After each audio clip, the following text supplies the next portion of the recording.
Praise the lord.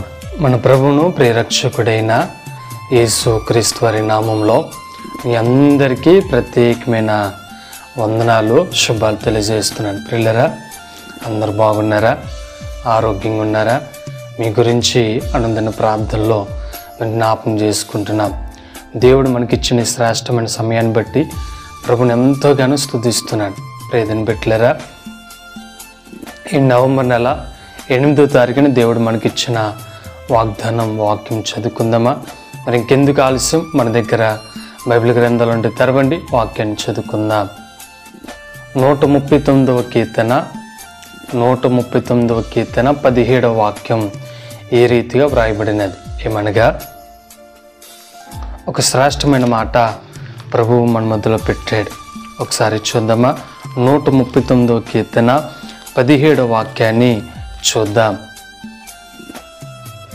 దేవా, నీ తలంపులు నాకెంతో ప్రియమైనవి, వాటు మొత్తంతో గొప్పది. దేవునికి స్తోత్రం కలుగును గాక. ఆమేన్. Praise the lord.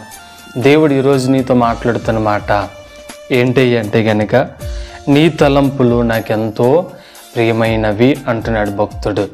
అవును కదా, దేవుని తలంపులు ఒక చాలా శ్రేష్టమైనది.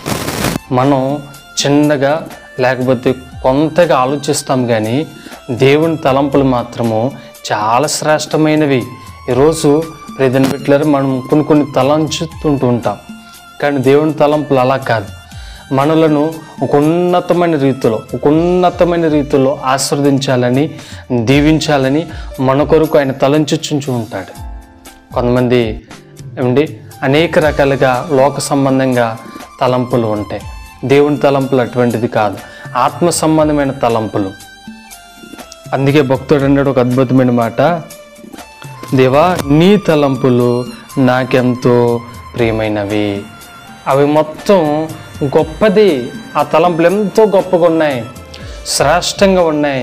ఈరోజు దేని గురించి అయితే రేదని బిడ్డలను ఎదురు చూస్తున్నావో, ఆలోచిస్తున్నావో, ప్రభు ఆల్రెడీ నీతో మాట్లాడుతున్న మాట, దేవుని తలంపులు శ్రేష్టమైనవి. దేవునికి స్తోత్రం కలుగును గాక. ఆమేన్. Praise the Lord. ఆయన తలంపులు శ్రేష్టమైనవి. దేవుని గురించి తలంచుచున్నాడు. నేను ఉన్నతమైన స్థానములు పెట్టాలని, ఉన్నతమైన రీతిలో దేవుడిని నిలబెట్టాలని, ఉన్నతమైన రీతిలో దేవుడిని కూర్చోబెట్టాలని ఆయన తలంపులకు ఉన్నతమైన స్థానములు ఉన్నాయి. దేవునికి స్తోత్రం కలుగును గాక. ఏ విషయంలో బాధపడొద్దు.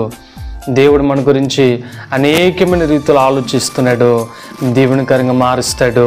మనమందరం ధైర్యంగా నిలబడదాం, దేవుని కొరకు రోసం కలిగి బ్రతికిదాం. తప్పనిసరిగా దేవుడు మనందరినీ తృప్తిపరుస్తాడు, బలపరుస్తాడు. అటువంటి కృప, అటువంటి ధన్యత దేవుడు మనందరికీ అనుగ్రహించి బలపరుచును గాక. ఆమేన్. తల ఉంచండి, ప్రార్థన చేసుకుందాం. పరిశుద్ధుడైన దేవా, నీ కొందరములు తండ్రి, నీకు స్తోత్రాలు. మీరు మాతో మాట్లాడారు. అవునయ్యా, నీ తలంపులు ఎంతో ఉన్నతమైనవని. అవునయ్యా, దేవునికి స్తోత్రాలు. మేము కొన్ని తలంచుంటాం, కానీ అవి ప్రయోజనం ఉండదు. అయ్యా, మీ తలంపులు మా కోసం ఎంతో ప్రియమైనవి, ఎంతో శ్రేష్టమైనవి అని మాట్లాడారు. అవునయ్యా, మీరు మా గురించి నిత్యము అయ్యా తండ్రి ఆలోచించే దేవుడవు. అయ్యా, మా కోసం ప్రభా నిత్యము అయ్యా తండ్రి నూతనమైన రీతిలో ఆలోచించేవాడు, గొప్పవాడవు. ఈ మాటలు వింటున్న బిడ్డలు ఎవరైతే ప్రభా ప్రార్థనలు ఏకీభవిస్తున్నారో వారందరినీ పేరు చెప్పినా మీరు దీవించండి, ఆశీర్వదించండి. ఎవరైతే బలహీనత బాధపడుతున్నారో వారికి స్వస్థత కలుగునుగాక, నెమ్మది కలుగునుగాక, సమాధానం కలుగునుగాక. అన్ని విషయములను బిడ్డలందరికీ తోడుగుండి బలపరచునుగాక అని ప్రార్థిస్తున్నాను. నీ కృపతో నింపండి, బలపరచండి, ఆదరించండి. అన్ని విధాలుగా నీ కృపతో నింపమని ప్రార్థన చేస్తూ, వేడుకుంటూ, ప్రతిమాలుకుంటూ యేసు ఘనమైన నామంలో అడుగుచున్నాము తండ్రి. ఆమేన్. దేవుడు మనందరినీ ఉన్నతమైన రీతిలో దేవుడు దీవించి ఆశీర్వదించును గాక. ఆమేన్. ఆమేన్. Praise the lord.